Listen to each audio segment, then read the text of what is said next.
to everybody. In the last lecture we discussed on what is meaning by the knowledge and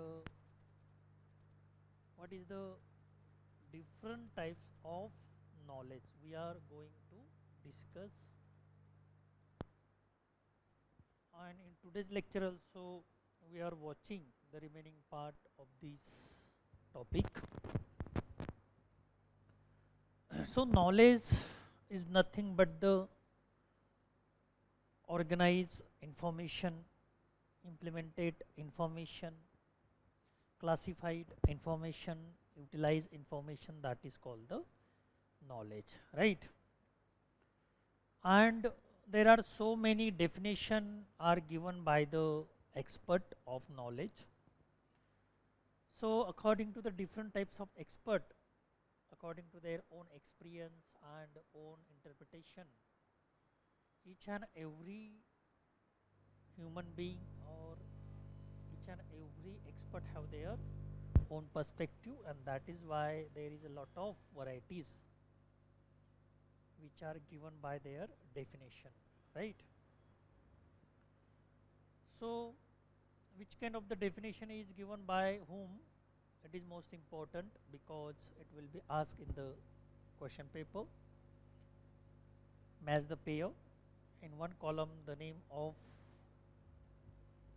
definitor are given there, and in B column the meaning or definition are given by them, and you should told that match the pair. So in this way, in descriptive questions, in descriptive manners, we should read this kind of the questions, but it is put in multiple choice questions, right? So we should knowledge about the definition, each and every definition of concept. After that, understanding the meaning of knowledge, we discuss on also what is meaning by the information society and knowledge society. So knowledge society, after studying the knowledge society, the meaning, function, features, and why knowledge society is most important each and every country, and why the country should be given the importance to the knowledge society, to develop the knowledge society, we have been discussed all point of view. And in today's lectures we are going to see what are the different types of knowledge. In the last lecture we discussed on that two types of knowledge. First one is a explicit knowledge, and second one is a implicit knowledge.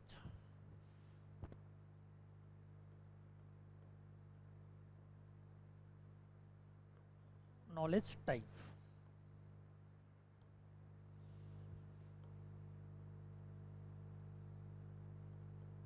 Explicit knowledge, okay, and implicit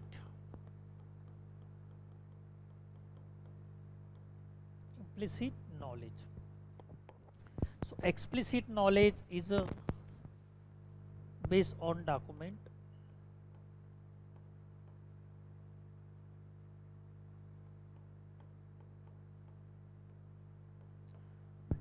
which is related to the document, and it is called the systematic knowledge, okay. And implicit knowledge is a kind of solution based knowledge. Explicit knowledge, implicit knowledge, so you learn skill based knowledge, okay, skill base, okay.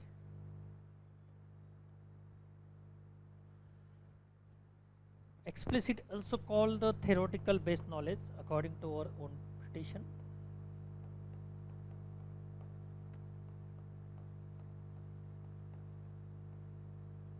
Theoretical knowledge, okay. And implicit knowledge is called the practical knowledge.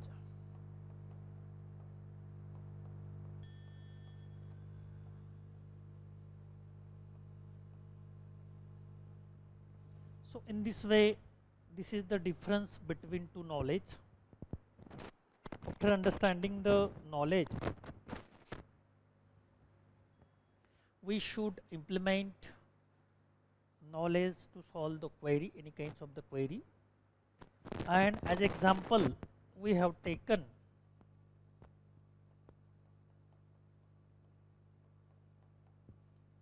different types of examples are given there under this type of knowledge, but we have taken the example of library because it is related to our field, profession, subject.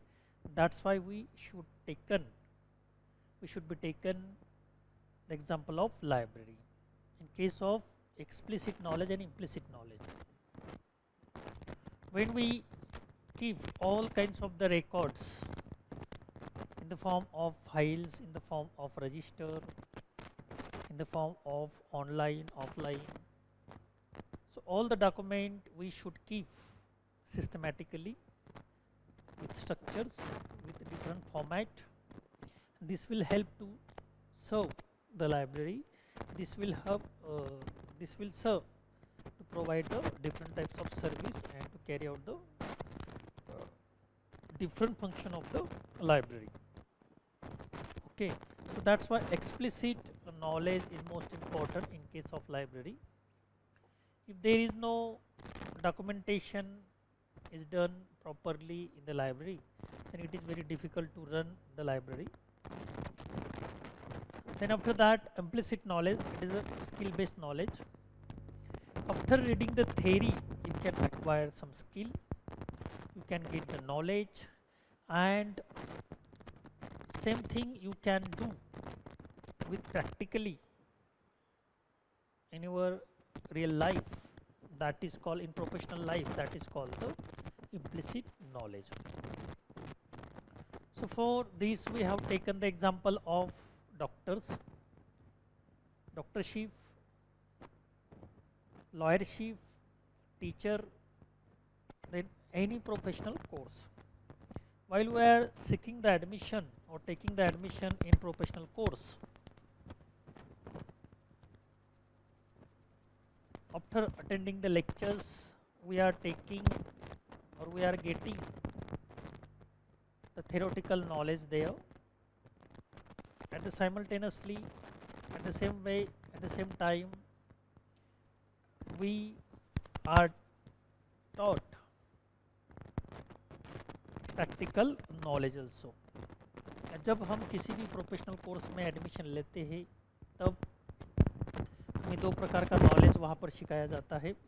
Implicit knowledge जो document में involve रहता है, document में दिया रहता है, यानी book के फॉर्म में, कोर्स या सिलेबस के फॉर्म में जो प्रिंटेड होता है, तो उसके ज़रिए हमें पढ़ाया जाता है और टीचर अपना एक्सपीरियंस उसमें ऐड करके हमें पढ़ाते हैं.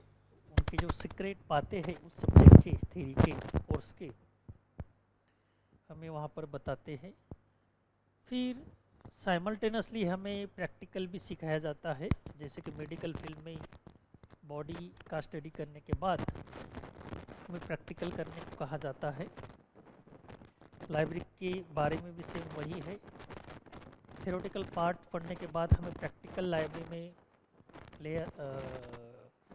जाते हैं और वहाँ पे प्रैक्टिकल से भी काम करते हैं. तो दोनों का एक्सपीरियंस अलग अलग होता है. तो थ्योरेटिकल हमने पढ़ा, जो हमने सुना, जो हमने देखा, वही प्रैक्टिकल करते समय, एक्सपेरिमेंट करते समय हमें वहाँ पर यूज करना होता है. लॉयर का भी सेम होता है. पहले तो वे 3 साल आफ्टर ग्रेजुएशन या 5 साल आफ्टर 12th वे थ्योरेटिकल नॉलेज पढ़ते हैं, सीखते हैं और फिर आत्मसात करते हैं. और फिर उसके बाद after complete the course, LLB course, okay, तो फिर वे प्रैक्टिकल लाइफ में डिग्री लेकर जब कोर्ट में जाते हैं, प्रैक्टिस करते हैं, तो अपना थ्योरेटिकल नॉलेज का उपयोग प्रैक्टिस करते समय वे करते हैं. ओके। तो इस तरह से दोनों पार्ट इम्पोर्टेंट होते हैं, theoretical knowledge as well as practical knowledge. दोनों के बिना हम कुछ बातें नहीं सीख सकते। थ्योरेटिकल नॉलेज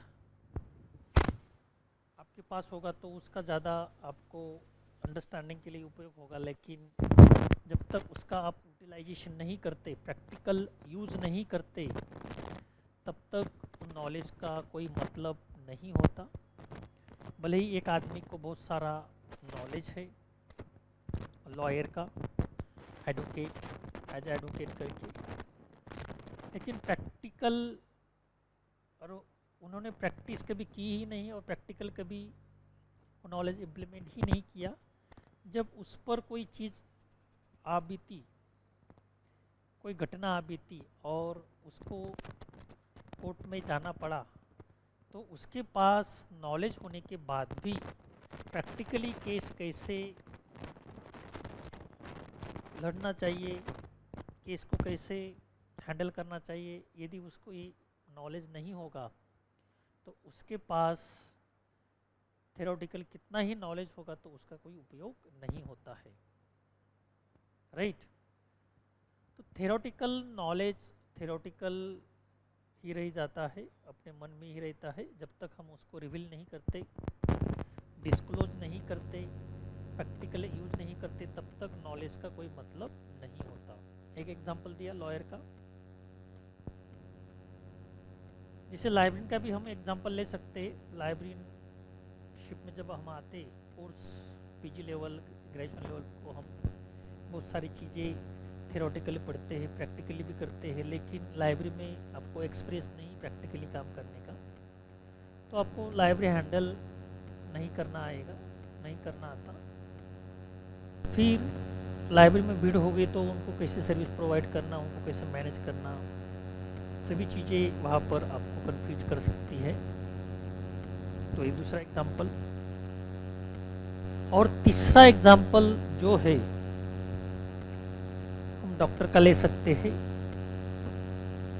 एक बंदा बहुत ही होशियार है मेडिकल फील्ड में, वो डॉक्टर के कोर्स को, एमबीबीएस को उसका एडमिशन है, थ्योरेटिकल नॉलेज उसको बहुत है, क्या करना चाहिए, क्या नहीं करना चाहिए, कैसे करना चाहिए, थ्योरेटिकल नॉलेज वो तुरंत जवाब दे देता है, लेकिन उसने कभी प्रैक्टिस की ही नहीं। और वे कहता है कि मुझे बहुत नॉलेज है मेडिकल फील्ड का, लेकिन जब प्रैक्टिकली कोई केस उसके सामने आती है और उससे कहा जाता है कि आप इस केस को हैंडल करो, तो उस केस को हैंडल करने में वह असमर्थ हो जाता है। ओके, तो इस कहने का मतलब प्रैक्टिकल नॉलेज यहाँ पर बहुत इम्पोर्टेंट होता है और थ्योरेटिकल नॉलेज भी इम्पोर्टेंट होता है, दोनों एक दूसरे से रिलेटेड है। ओके, बिना थ्योरेटिकल नॉलेज के हम प्रैक्टिकल नॉलेज हमें नहीं आ सकता, और बिना प्रैक्टिकल के थ्योरेटिकल नॉलेज व्यर्थ है, और बिना प्रैक्टिकल नॉलेज के थ्योरेटिकल व्यर्थ है, और थ्योरेटिकल के बिना प्रैक्टिकल व्यर्थ है। तो एक दूसरे से वे पूरक है कहने का मतलब। Okay, they are interrelated to each others, both are equally important in our life, so that's why we should acquire the both knowledge simultaneously, theoretical base as well as practical base knowledge. Okay, then in our life, in our profession, we can become success, right?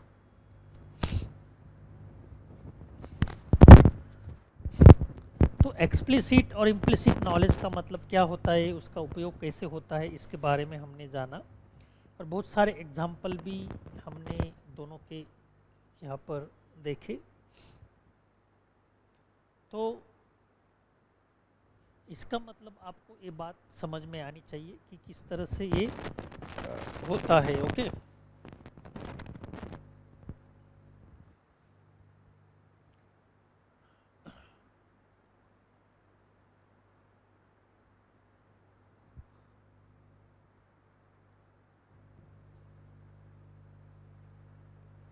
तीसरा knowledge है, तीसरा प्रकार का tacit knowledge. Okay, तो tacit knowledge का क्या मतलब होता है, क्या अर्थ होता है, हम यहाँ पर देखेंगे।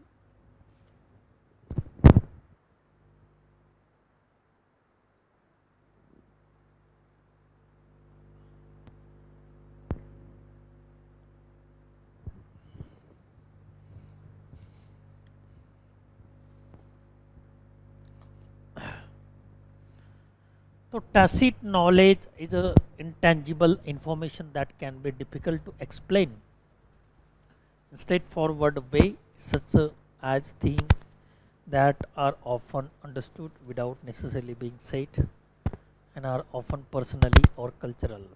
Okay, तो tacit knowledge को यहाँ पर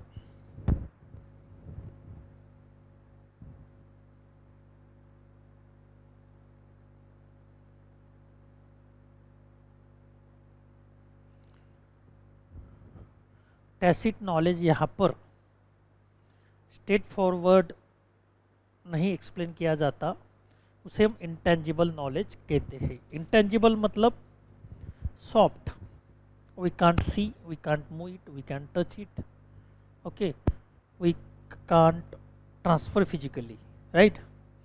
that is why it is called the tacit. It is not found in the form of object, substance, in physical form. A physical form में सब्सटेंस के रूप में, पदार्थ के रूप में, वस्तु के रूप में नहीं मिलता देखने को, तो इसलिए उसे टैसिट कहा जाता है। और ऐसा नॉलेज इंटेंजिबल होता है। Intangible means we can't see, we can't move, we can't touch, we can't smell. Okay, so all these things related to this knowledge, all these features of this knowledge. So that's why it is very difficult to explain it straightforward. तो इस प्रकार के knowledge का सीधा सीधा स्पष्टीकरण देना थोड़ा डिफिकल्ट होता है।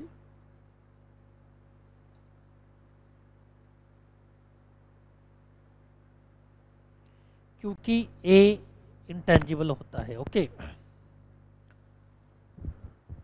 so this type of knowledge is informal, learned with experience over time, usually applies to specific situation.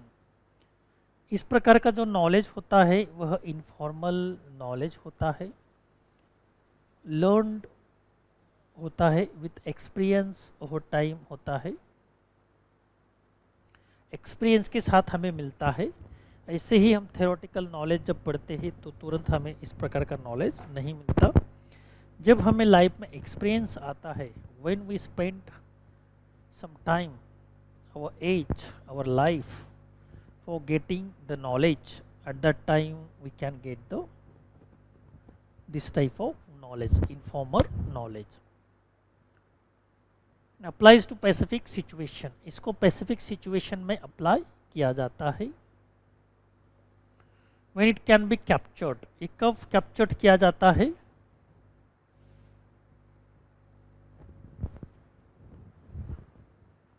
It should be added to knowledge base.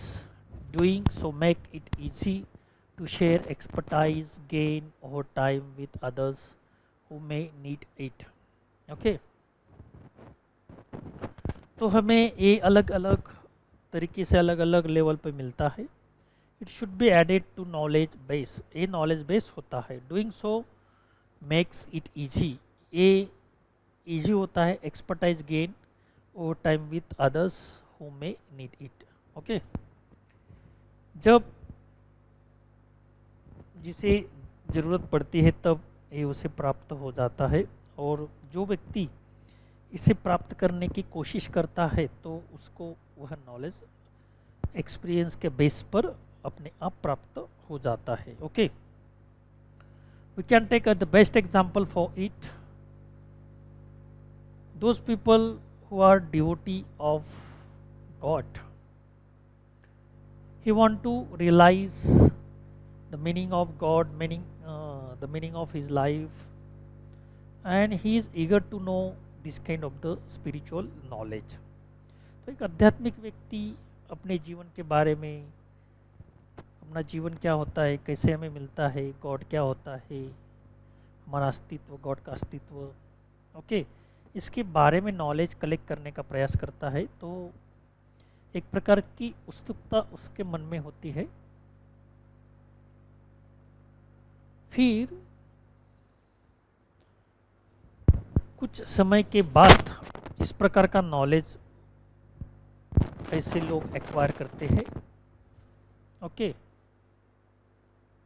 और ये नॉलेज जब वे एक्वायर करने का प्रयास करते हैं तो उनको कुछ एक्सपीरियंसेस आते हैं, और एक्सपीरियंस एकदम सीधा सीधा उनको एक्सपीरियंस नहीं होता, वो धीरे धीरे प्रयास करते हैं और उनके एक एक एक्सपीरियंस, जिसे अनुभूति बोलती है, हाँ अनुभूति बोलते हैं, एक एक अनुभूति उनको आती है। फिर अनेक कई सारी अनुभूतियाँ एकत्र होकर उनका एक अनुभव बनता है, अनुभव का सागर बनता है।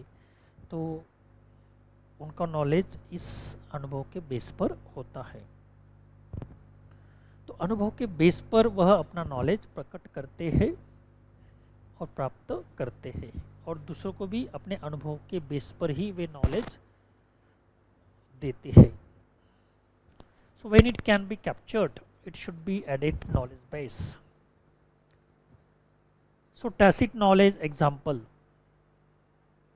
यहाँ पर दिया है, जैसे कि हमने स्पिरिचुअल का एग्जाम्पल लिया, डिवोटी का, बेस्ट एग्जाम्पल इसका हो सकता है। ऐसा कुछ नहीं, हम अलग अलग एग्जाम्पल दे सकते हैं अंडरस्टैंडिंग के लिए। हमारे लाइब्रेरी का भी एग्जाम्पल हम यहाँ पर लिख सकते हैं। Tacit knowledge, it is found in the form of soft,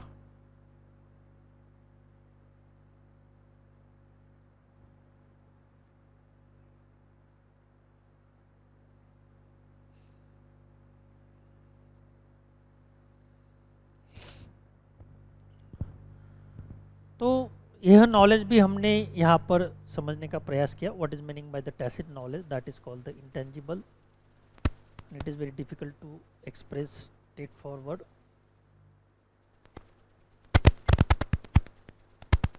And since this knowledge is learned with experience over time, companies can help employees strengthen their tacit knowledge by sharing techniques and tips and handling certain situations.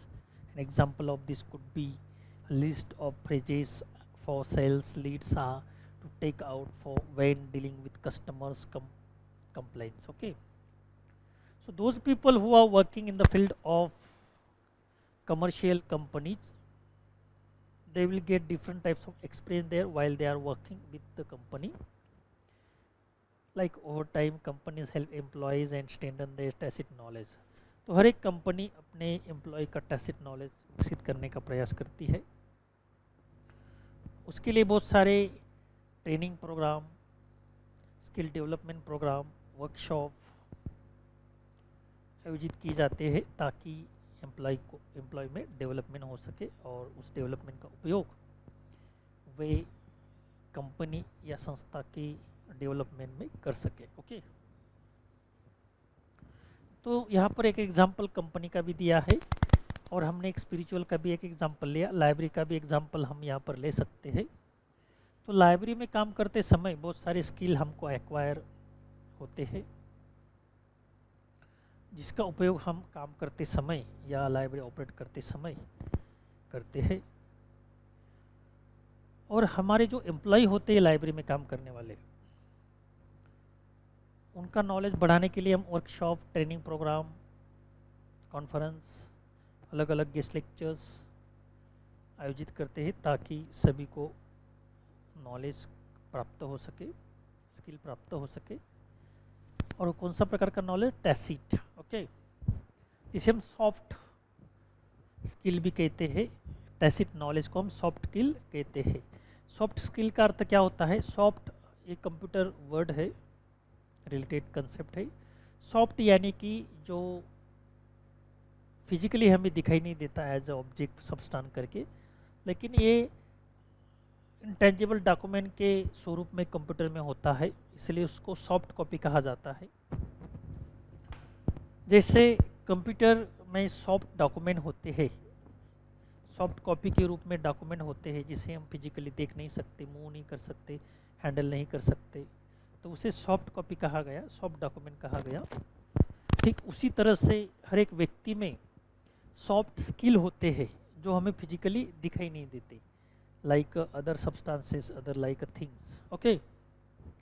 लेकिन हर एक में ऐसे skill होते हैं, ऐसा knowledge होता है, इसीलिए इस प्रकार के नॉलेज को टैसिट नॉलेज कहा गया और इंटेंजिबल नॉलेज कहा गया, कि जो फिजिकली रूप से हमें दिखाई नहीं देता। सपोज एक व्यक्ति है, आपके सामने खड़ा है,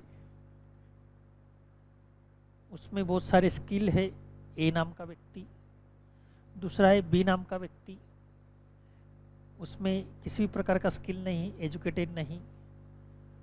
तो जब इन दो व्यक्ति को आपके सामने प्रेजेंट किया जाएगा और आपको कहा जाएगा कि इनको देखकर आप इनके बारे में वर्णन करो, इनकी सॉफ्ट स्किल बताओ, इनका नॉलेज कैसे क्या हो सकता है इसके बारे में बताओ, तो बाहर से उन्हें देखने के बाद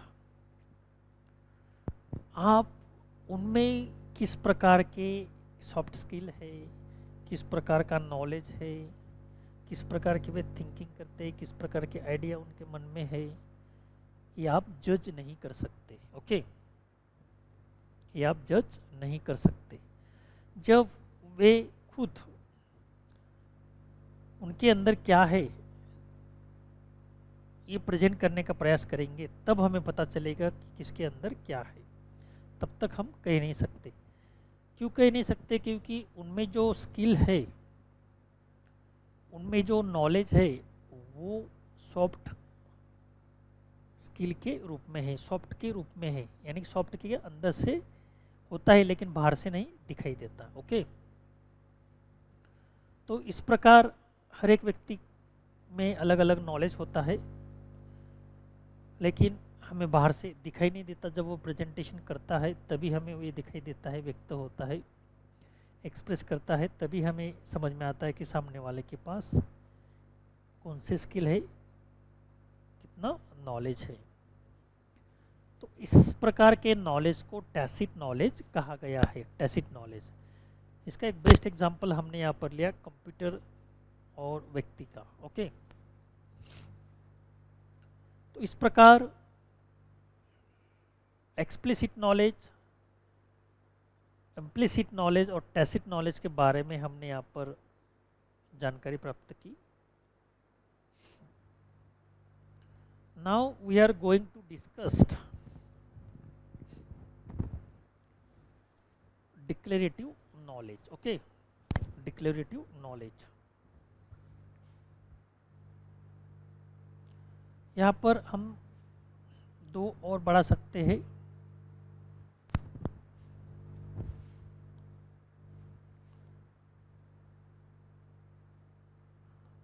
टैसिट नॉलेज, ये सॉफ्ट स्किल के रूप में होता है, ओके। इसे इंटेंजिबल कहा जाता है,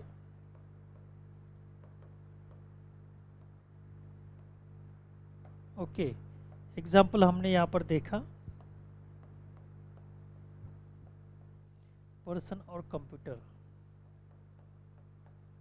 और व्यक्ति का भी एग्जाम्पल हमने यहाँ पर देखा, पर्सन और कंप्यूटर का एग्जाम्पल। और दूसरा एग्जाम्पल हमने यहाँ पर देखा लाइब्रेरी का एग्जाम्पल, कंपनी का एग्जाम्पल। जो व्यक्ति कंपनी में काम करता है उनको टैसिट नॉलेज डेवलप करने के लिए मदद की जाती है, workshop, training program, soft skill development, personality development के द्वारा। और ठीक उसी प्रकार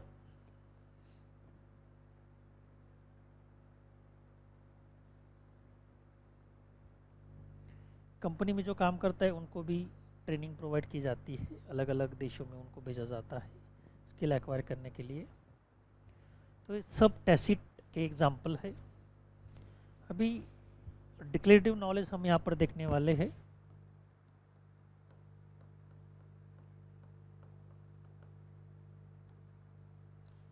एग्जांपल के साथ। तो 4 प्रकार का नॉलेज हम यहाँ पर देख सकते हैं। तो देखते हैं डिक्लेरेटिव का मतलब क्या होता है। Declarative knowledge which can be also understood as a professional knowledge, इसे प्रोफेशनल नॉलेज कहा जाता है। ओके,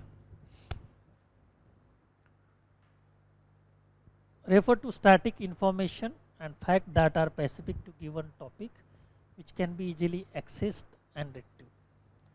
तो डिक्लेरेटिव नॉलेज एक प्रोफेशनल टाइप का नॉलेज होता है। ओके, और एक स्पेसिफिक टॉपिक के संबंधी होता है।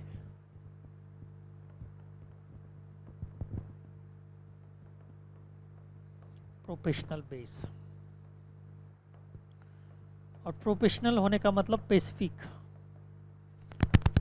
टॉपिक या सब्जेक्ट के संदर्भ में होता है। ओके, जैसे कि प्रोफेशनल कौन से प्रोफेशन, लॉयर है, डॉक्टर है, टीचर है,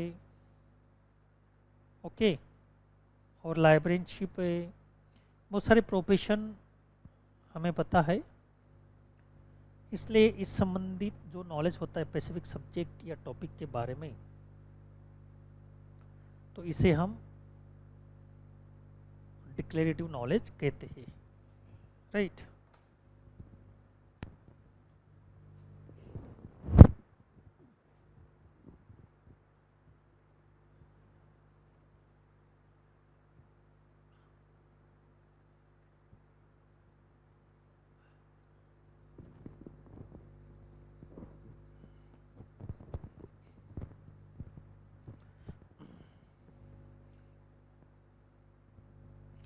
और डिक्लेरेटिव नॉलेज क्यों कहा जाता है, ये भी हमें समझना चाहिए, क्योंकि ये प्रोफेशन से रिलेटेड होता है और स्पेसिफिक टॉपिक के संदर्भ में होता है, इसलिए उसको डिक्लेरेटिव कहा जाता है। इसका एग्जांपल हम यहाँ पर देख सकते हैं। It is a type of knowledge where individual is consciously aware of the understanding of the subject matter. Means teacher, subject teacher we can take as an example here. Those who are expert in particular one subject, then he acquire the PG post graduation there, post graduation there, after that NET and SET, and after that PhD. Okay, so after acquiring the different types of degrees in particular one subject, he will get a lot of knowledge from his subject, and that's why each and every people have their own knowledge, develop their subject knowledge in the particular subject. तो हर एक व्यक्ति अपना perfect knowledge अपने subject में complete develop करता है। ये उसका बेस्ट एग्जांपल यहाँ पर देखा जा सकता है।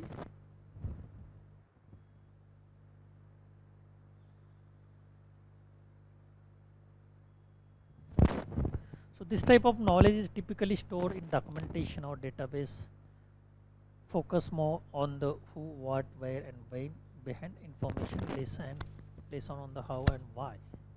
तो इस प्रकार का नॉलेज जो बेसिकली होता है वह डॉक्यूमेंट में स्टोर होता है, डॉक्यूमेंट के फॉर्म में होता है, और जब हमें अलग अलग प्रकार के सवालों के जवाब इससे मिलते हैं, वो what, where, when, why and how, तो हमें इस तरह के नॉलेज प्राप्त होता है।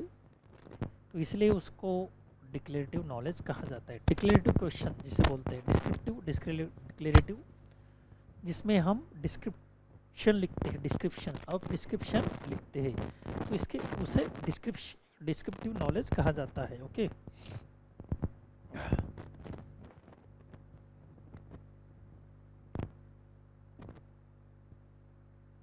so it create the foundation for understanding the subject matter, and it can be companies improve how they share procedures and explicit knowledge. तो ये नॉलेज कैसे डेवलपमेंट होता है, डॉक्यूमेंट के स्वरूप में होता है, लेकिन फाउंडेशन अंडरस्टैंडिंग सब्जेक्ट मैटर के संबंध में होता है procedure expert knowledge. Declarative knowledge example हम यहाँ पर देख सकते हैं।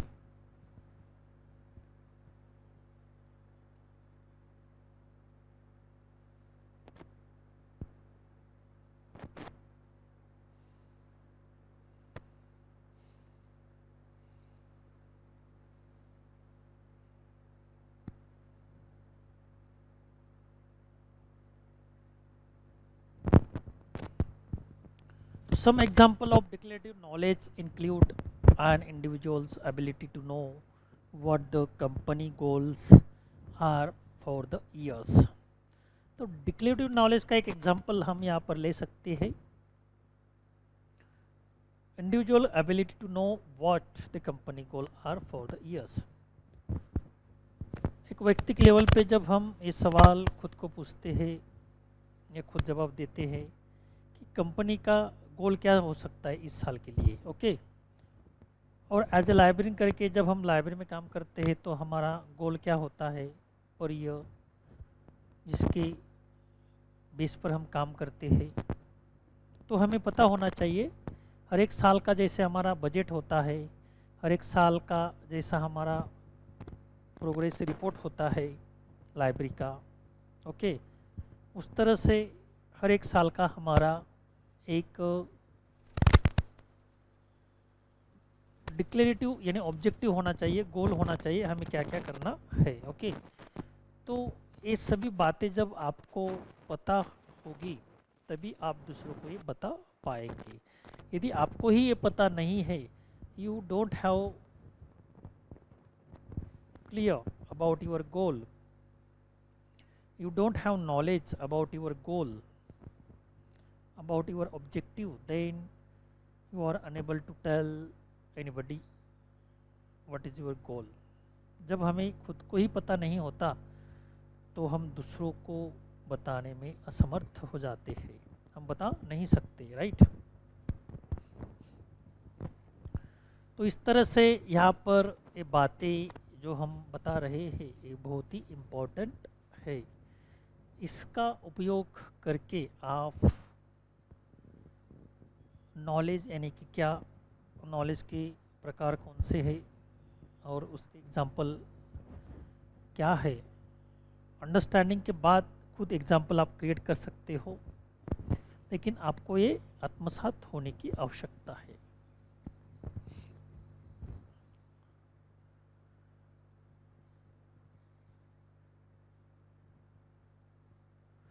तो इस तरह से हमने डिक्लेरेटिव नॉलेज के बारे में यहाँ पर जानकारी प्राप्त की। अभी पांचवा जो प्रकार है प्रोसीजरल नॉलेज, ओके, इसके बारे में जानते हैं। Procedural knowledge focus on how behind which thing operate and it is demonstrated through one's ability to do something.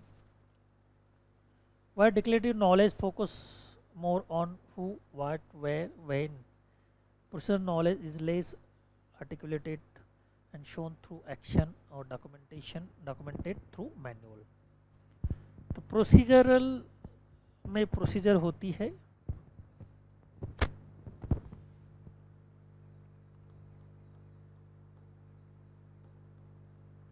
Procedural में प्रोसीजर होती है।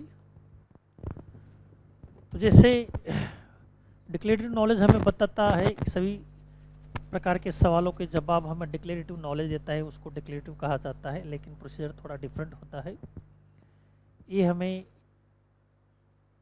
Behind focus the behind things operate, इस पर फोकस करने को कहता है। यानी कि जैसे पर्दे पर हम मूवी देखते हैं, सीरियल देखते हैं या सिनेमा देखते हैं, लेकिन पर्दे पे क्या चल रहा है यही हमें पता होता है, लेकिन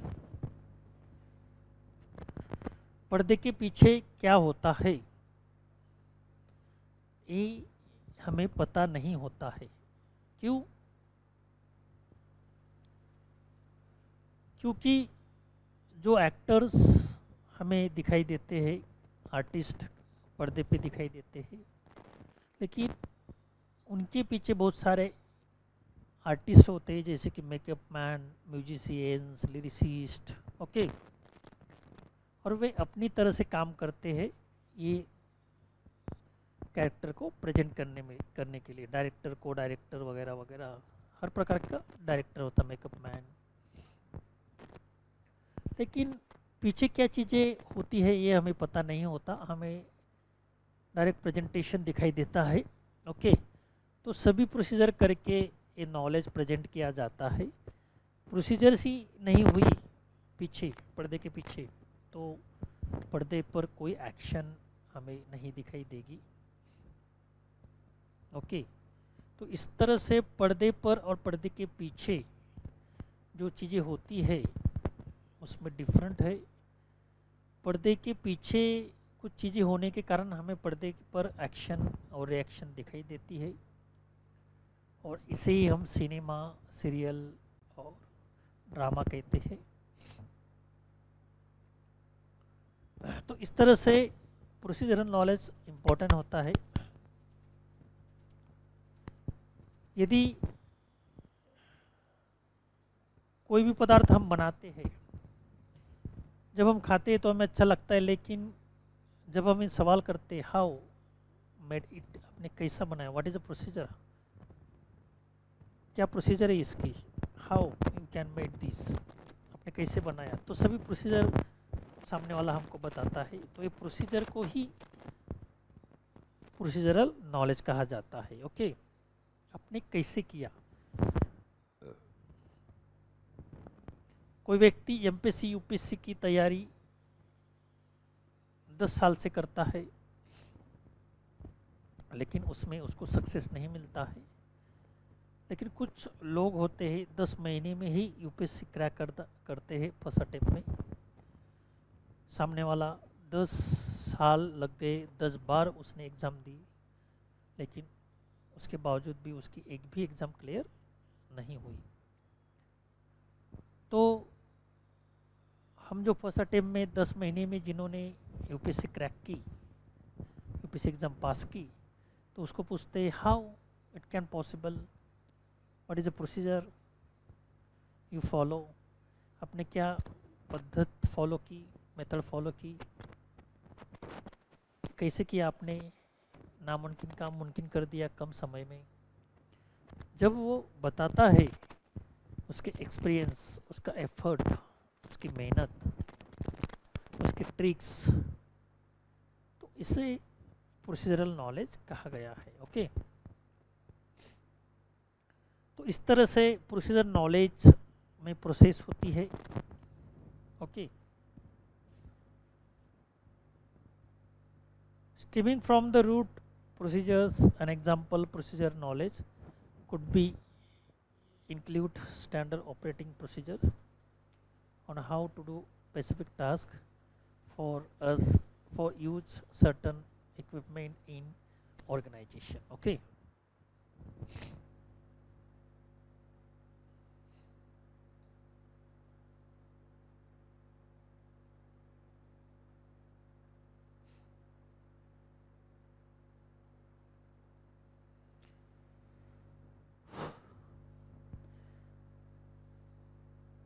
specific task and use for certain equipment in organization.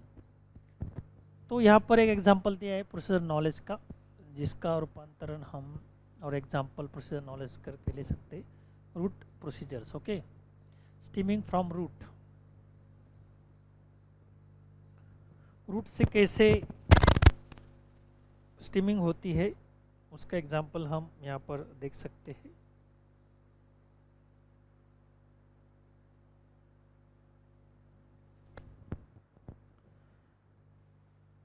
तो प्रोसीजरल नॉलेज अंडरस्टैंडिंग के बाद now we are going to understanding the posteriori knowledge, okay. 6 number का नॉलेज है पोस्टेरियोरी, पोस्टेरियोरी। उसमें प्रोसेस इम्पोर्टेंट होता है, और हाउ क्वेश्चन से जब हम सवाल करते हैं तो उसका जवाब प्रोसीजर नॉलेज होता है, ओके। और अगला एक टाइप है, यहाँ पर हम आगे लिखते हैं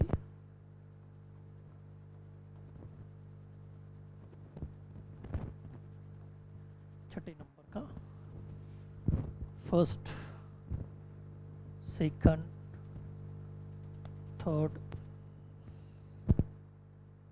फोर्थ, फिफ्थ और सिक्स नंबर का ये नॉलेज है। यू कैन राइट डाउन, आप अपने नोटबुक में भी ये लिख सकते हो। ये लिखने के बाद आपको समझ में आएगा कि किस प्रकार के नॉलेज है। वन फ्लो चार्ट से हमें पूरा एक टॉपिक समझ में आ सकता है।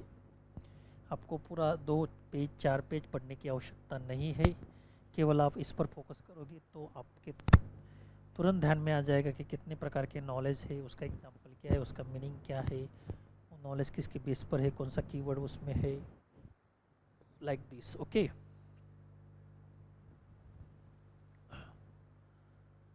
posterior knowledge is a subjective type of knowledge that is gained from individual experience. posterior knowledge मतलब सब्जेक्टिव। सब्जेक्टिव यानी कि क्या, सब्जेक्ट रिलेटेड नहीं, जैसे कि mathematics, politics, English, library science, ये सब्जेक्ट रिलेटेड नॉलेज नहीं। सब्जेक्टिव यानी कि क्या, सब्जेक्ट यानी कर्ता, व्यक्ति रिलेटेड नॉलेज, उसे सब्जेक्टिव नॉलेज कहा जाता है। ये जो सब्जेक्ट शब्द आया है, सब्जेक्ट,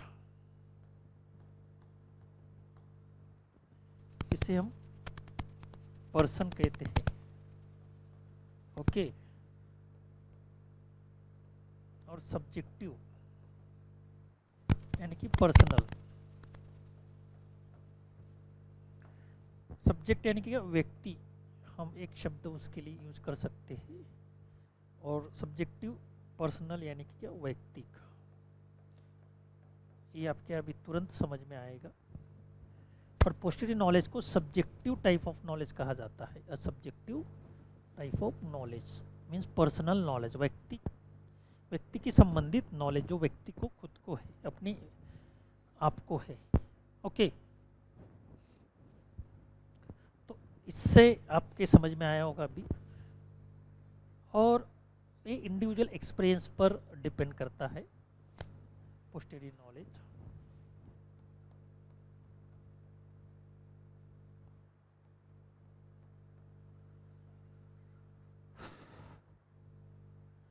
ये जो सब्जेक्टिव नॉलेज होता है,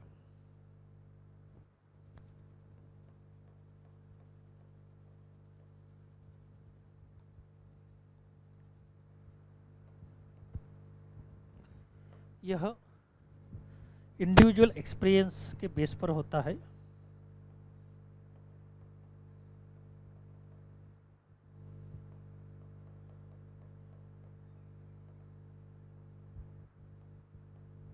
okay, so day to day life में हर एक व्यक्ति को अलग अलग प्रकार के एक्सपीरियंस आते हैं, और उसके जो एक्सपीरियंस है वे प्रोफेशनल एक्सपीरियंस हो जाते हैं, लाइफ एक्सपीरियंस बन जाते हैं। अलग अलग प्रकार के एक्सपीरियंस करके एक पूरा एक्सपीरियंस का सागर उसका तैयार हो जाता है, और फिर एज अ नॉलेज करके वह उभर कर आता है, सामने आता है। ओके, एक एग्जांपल यहाँ पर लेते हैं। एक व्यक्ति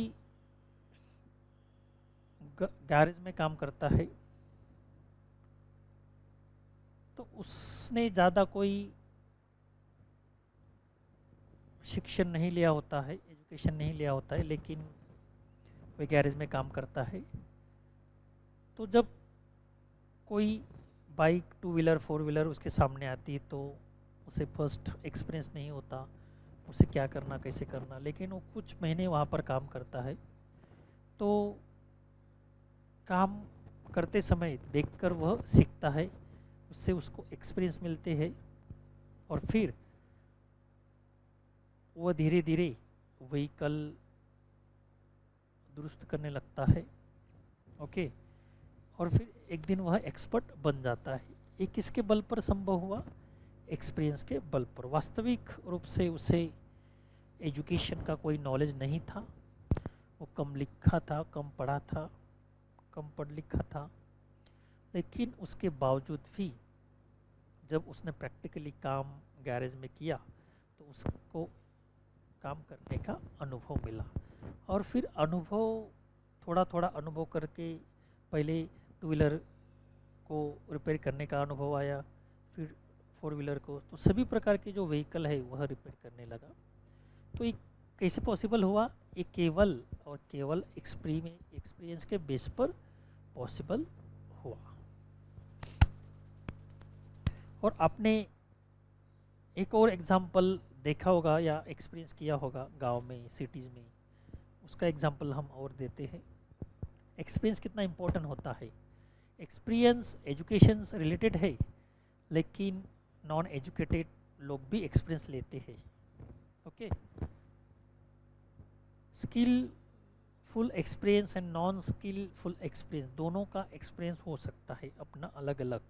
तो इस प्रकार के नॉलेज को पोस्टीरियर नॉलेज कहा जाता है। ओके, एग्जांपल देते हैं यहाँ पर। एक डॉक्टर, वो बहुत पढ़ा लिखा है, उसको बहुत साल का एक्सपीरियंस है, और फिर उसका एक्सपीरियंस ही उसका नॉलेज बन गया, posterior knowledge. Okay, subjective knowledge अलग, लेकिन उसने खुद की जो मेथड बनाई ट्रीटमेंट की वह अलग होती है। ओके, और फिर उसके पास एक कंपाउंडर होता है जिसका कोई मेडिकल एजुकेशन नहीं होता और उसको मेडिकल का कोई नॉलेज भी नहीं होता, लेकिन वो वहाँ पर काम करता है। लेकिन धीरे धीरे डॉक्टर जैसे बताते जाता है वैसे वह करते जाता है, और उसको काम करने से कुछ एक्सपीरियंस आता है। कुछ समय के बाद फिर वह खुद के हाथ से सलाइन लगाता है और इंजेक्शन देता है पेशेंट को, मेडिसिन देने लगता है, और फिर ज़्यादा साल काम करने से उसका इतना कॉन्फिडेंस बढ़ता है तो बिना डॉक्टर के बताए वह खुद पेशेंट की ट्रीटमेंट करने लगता है। ओके, ये कैसे पॉसिबल हुआ? ये केवल और केवल एक्सपीरियंस के बेस पर पॉसिबल होता है। और कुछ कंपाउंडर ऐसे भी है जो खुद का अपना क्लिनिक डाल देते हैं, भले ही उनके पास डिग्री ना हो, एजुकेशन ना हो, लेकिन उन्होंने जो काम किया डॉक्टर के पास उसके बेस पर उसको नॉलेज प्राप्त होता है, और उस एक्सपीरियंस और नॉलेज के बेस पर वह पेशेंट को सर्विस देने लगता है खुद का क्लिनिक डालकर। भले ही ऐसे क्लिनिक को गवर्नमेंट मान्यता नहीं होती है, लेकिन गांव में ऐसे लोग करते हैं, कुछ लोग करते हैं। ओके, तो ये कैसे पॉसिबल होता है, संभव होता है? तो केवल एक्सपीरियंस और नॉलेज के बल पर ये व्यक्ति कर सकता है। ओके, तो इस तरह से पोस्टीरियर नॉलेज हर एक व्यक्ति डेवलप करता है और उसका उपयोग हर एक फील्ड में करता है। शेतकरी का भी एग्जाम्पल, फार्मर जिसे हम बोलते हैं, उसका भी एग्जाम्पल हम यहाँ पर ले सकते हैं। Okay,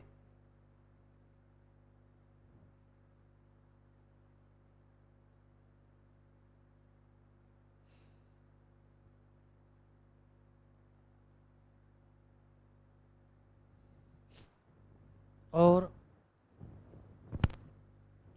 while this type of knowledge isn't one to be documented on a company knowledge base, it still plays a critical role in the success of teams. This kind of knowledge give individual the ability to know their strength and weakness that stem from their experience, and also can help companies diversity their team skill set.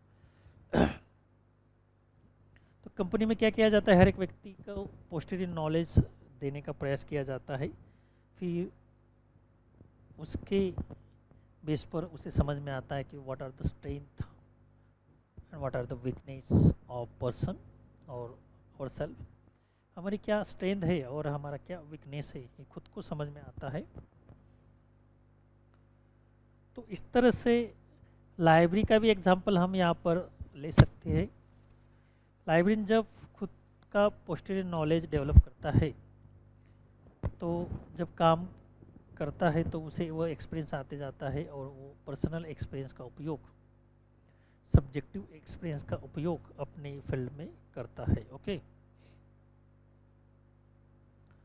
तो इस तरह से postural knowledge के बारे में हम यहाँ पर जानकारी प्राप्त कर सकते हैं।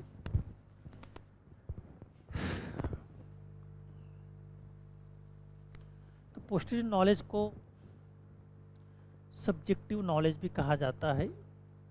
यहाँ पर हम देख सकते हैं which is related to the person, individual knowledge. Okay,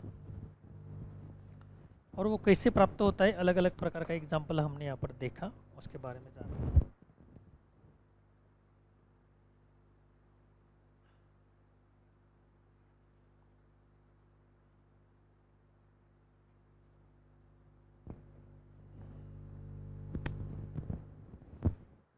और मीनिंग अंडरस्टैंडिंग के बाद हर एक नॉलेज की और एग्जाम्पल के बाद आपको पूरी कंसेप्ट समझ में आएगी।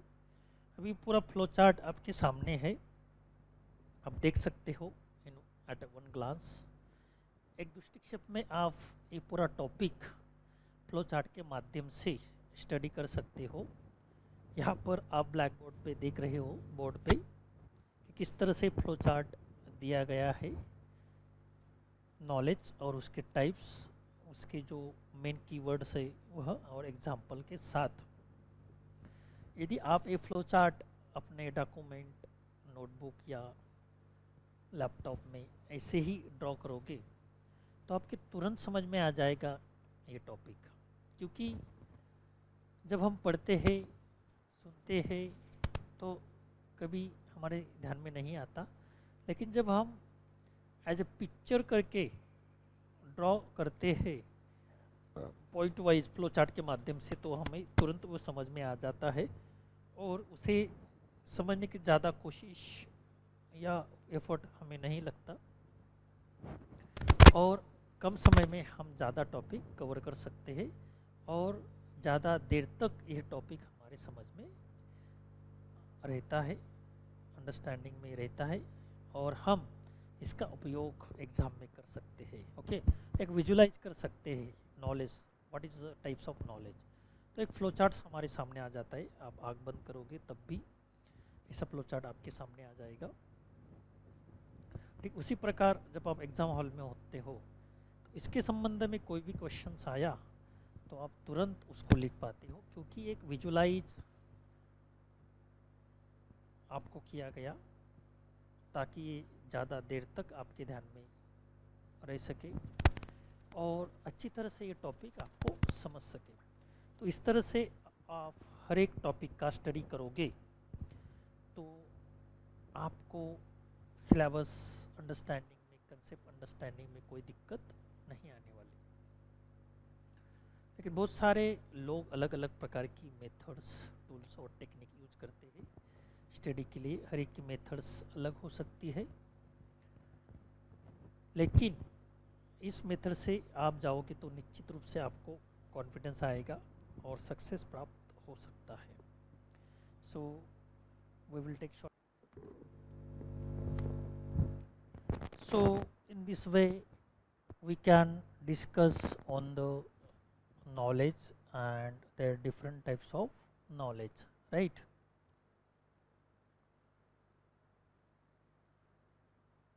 Then priori knowledge, seventh type of priori knowledge is opposite of posterior knowledge and it is gain independence, experience or evidence, right? So posterior knowledge and priori knowledge is different types. Here I will write 7 types priori knowledge. Okay, so event or incident related. So priori, posterior priori knowledge is related to the person, is related to the subject and his experience. But priori knowledge, it is not related to the person or subject. It is not subjective, it is objective knowledge. Okay, it is related to the event or incident. Okay, जो घटना होती है उसके संबंधी knowledge, उसको पोस्टरी knowledge कहा जाता है. ओके, एक घटना के संबंधी होता है और पोस्टरी नॉलेज कर्ता के संबंधी होता है. कर्ता को खुद का ज्ञान होना चाहिए, खुद का एक्सपीरियंस होना चाहिए. पर्सन को खुद का एक्सपीरियंस होता है तो उसके बेस पर ये होता है. और प्रायोरी नॉलेज यानी कि क्या, इंडिपेंडेंट नॉलेज होता है अगेंस्ट द पोस्टरी नॉलेज. और यह इंडिपेंडेंट नॉलेज होता है, ये व्यक्ति पर निर्भर नहीं होता, व्यक्ति पर डिपेंड नहीं होता, व्यक्ति के अनुभव पर डिपेंड नहीं होता, तो इसलिए उसे इंडिपेंडेंस नॉलेज कहा गया है. तो ये इवेंट और इंसिडेंट के स्वरूप में हो सकता है. सपोज आपके लाइफ में कोई इंसिडेंट आया और इवेंट घटित होती है, तो when you undergone through this incident, through this event, then you will get the experience. तो आपको एक स्वतंत्र एक्सपीरियंस वहाँ से मिलता है और आप उस घटना से सीख लेते हो और फिर जो मिस्टेक हुई वो दोबारा नहीं करते और जो अच्छी चीज़ हुई वो दूसरी जगह पे यूज करते हो. तो इस तरह से हमें हर एक व्यक्ति के एक्सपीरियंस से सीखने को मिलता है, उसी तरह से हमें हर एक घटना से भी सीखने को मिलता है. लेकिन सीखने वाला चाहिए, नॉलेज प्राप्त करने वाला चाहिए. तो जो नॉलेज हमें व्यक्ति से मिलता है, उसके अनुभव से मिलता है, एक्सपीरियंस से मिलता है, तो उसे हम पोस्टेरी नॉलेज कहते हैं. और जो नॉलेज हमें घटना से मिलता है, इवेंट से मिलता है, हमें उसे प्रायोरी नॉलेज कहते हैं. तो ये दो नॉलेज के प्रकार में इस तरह का फ़र्क हम कर सकते हैं, इस तरह का डिफरेंट हम यहाँ पर कर सकते हैं. तो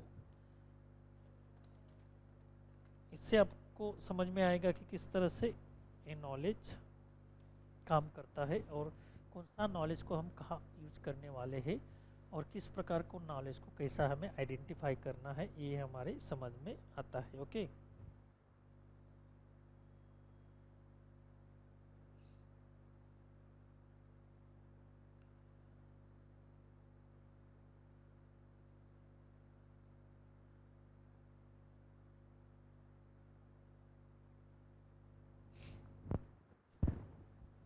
तो after understanding the priori knowledge, we can take an example.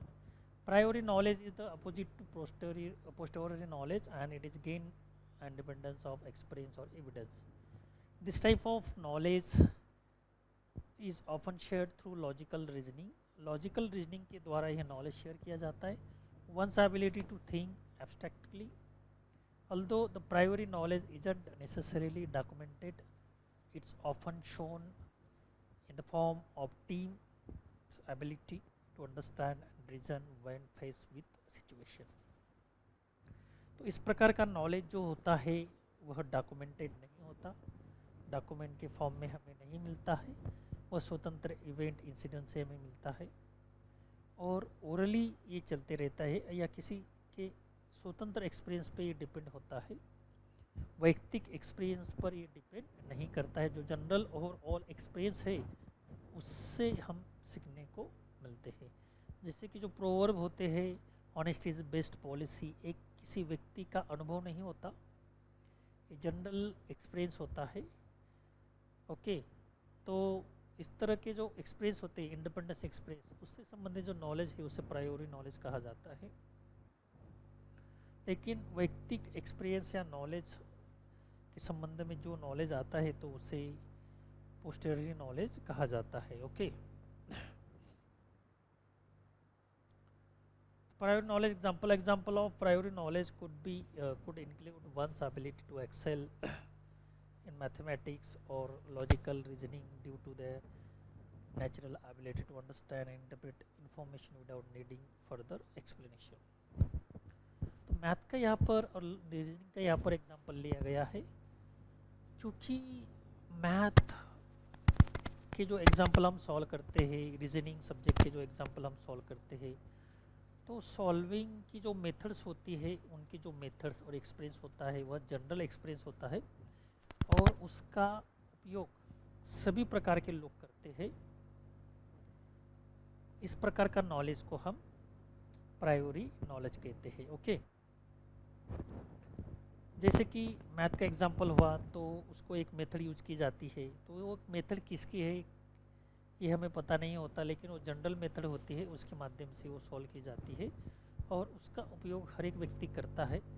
तो इस प्रकार का जो नॉलेज होता है वह जनरल एक्सपीरियंस के बेस पर होता है, ना बल्कि इंडिविजुअल एक्सपीरियंस के बेस पर होता है।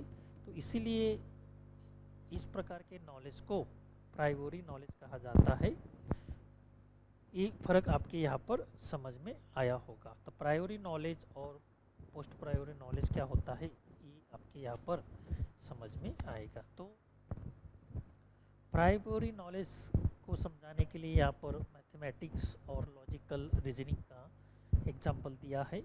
तो मैथ्स और लॉजिक रीजनल लॉजिक के जो एग्जांपल होते हैं वो जनरल एक्सपीरियंस के बेस पर होते हैं, स्वतंत्र होते हैं, इसलिए उसका कोई भी इस्तेमाल कर सकता है और उसको अपना एक्सपीरियंस कोई नहीं कह सकता क्योंकि वह जनरल एक्सपीरियंस के बेस पर होते हैं। ओके, तो इस तरह से ये 7 प्रकार के नॉलेज हमने यहाँ पर देखे, उसके मीनिंग क्या होते उसका स्टडी किया और उसके एग्जाम्पल के साथ उसका स्टडी किया। तो इसका जो अर्थ है आपके समझ में आएगा। ये flow chart you can draw in our notebook for your remembering. So I will give some times to draw it, can draw it.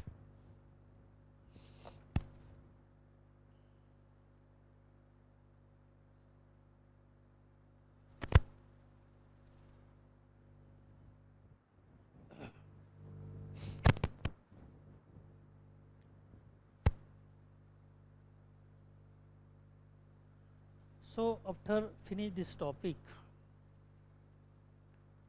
now we are going to start our new topic belong to this unit, belong to first unit. Topic number is 6th. What is the title of this topic? Information industry. Okay, generator, provider and intermediaries. Okay, so in this way 3 components are given in these topics. I will rub these.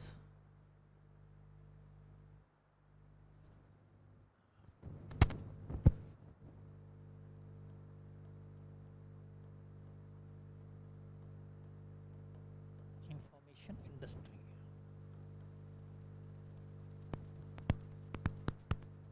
Okay.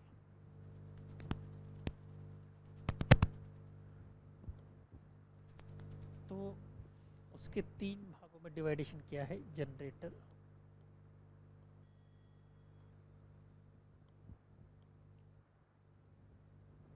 Provider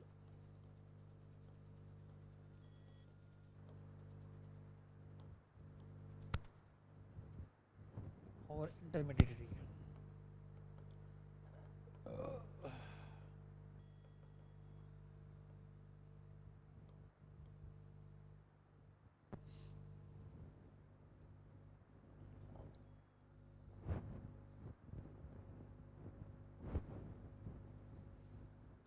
Information industry, right?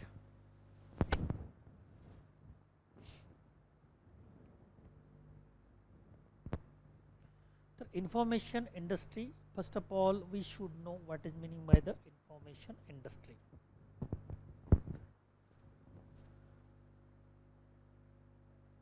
You heard many times different types of industry, like a textile industry, like a furniture industry, like agriculture industry, like different types of industry you may heard. Okay, आपने बहुत सारे industry के बारे में सुना होगा. So at the same way there is a kind of information industry is also located. तो उसी तरह से इंफॉर्मेशन इंडस्ट्री भी होती है. So first of all we try to understand what is meaning by the information industry. तो पहले हम जान लेते हैं what is meaning by information industry.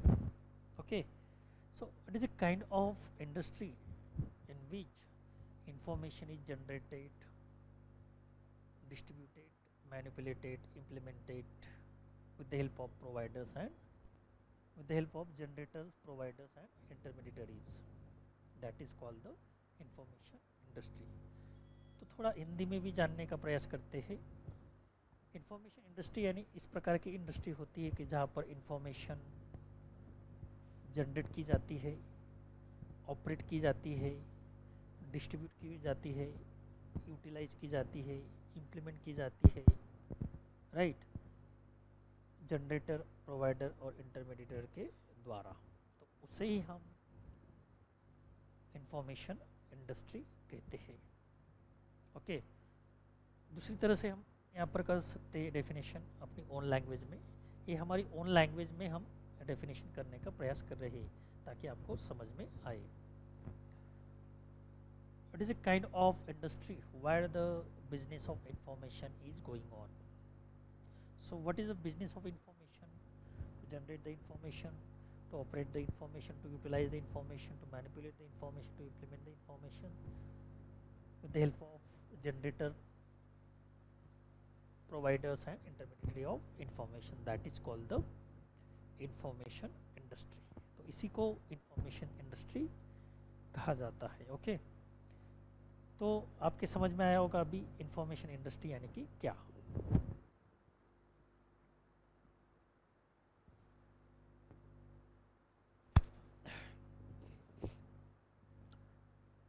From the name और name itself indicate that what is meaning by the information industry. Okay, it is an industry of information where the information related work is going on, right? So first of all we try to understand generator means those who create the information, right? After understanding this meaning of this word we will understand the whole concept. Those who create or generate, we can word use those who create or generate the information, that is called the information generator. Okay, so as example who are come under these: author, scientist, then librarian, okay, then researcher, teacher and many other like that. Example we can take. ऐसे बहुत सारे example है हम यहाँ पर देख सकते हैं. As a generator, speaker is also come under this. Then providers means it is a kind of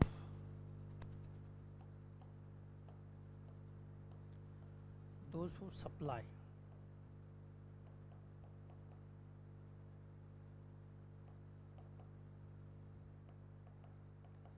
the information to consumer or user. That is called the providers. Okay, so who will come here? Librarian is come here. Okay, as a librarian is providers. Okay, how librarian is provider? Because whatever knowledge or information is kept in in the form of document in the library, and when the users are come into the library after demanding different types of information, the information is provided by the librarian to the users. So that is why it is called the providers. Okay, so librarian is the best example of library providers. There are like many other example like this we can take for understanding as a information providers. And intermediary means those people or those institutions play important role as a mediator between generator and provider, that is called the intermediary. Okay, those persons or institute play an important role between generator and provider of information, that is called the intermediaries. Okay, तो ऐसे कौन सी व्यक्ति होते हैं और institution होते हैं जो दोनों में इम्पोर्टेंट रोल प्ले करते हैं, role between as a meditator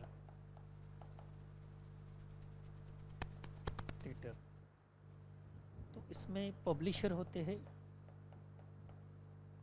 और पब्लिकेशन एज अ इंस्टीट्यूट करके पब्लिकेशन होता है और एज अ पर्सन करके पब्लिशर होता है। तो इस तरह से इंफॉर्मेशन इंडस्ट्री का काम कैसे करते हैं। ओके, इसमें लाइब्रेरियन होते हैं और डिस्ट्रीब्यूटर भी होते हैं।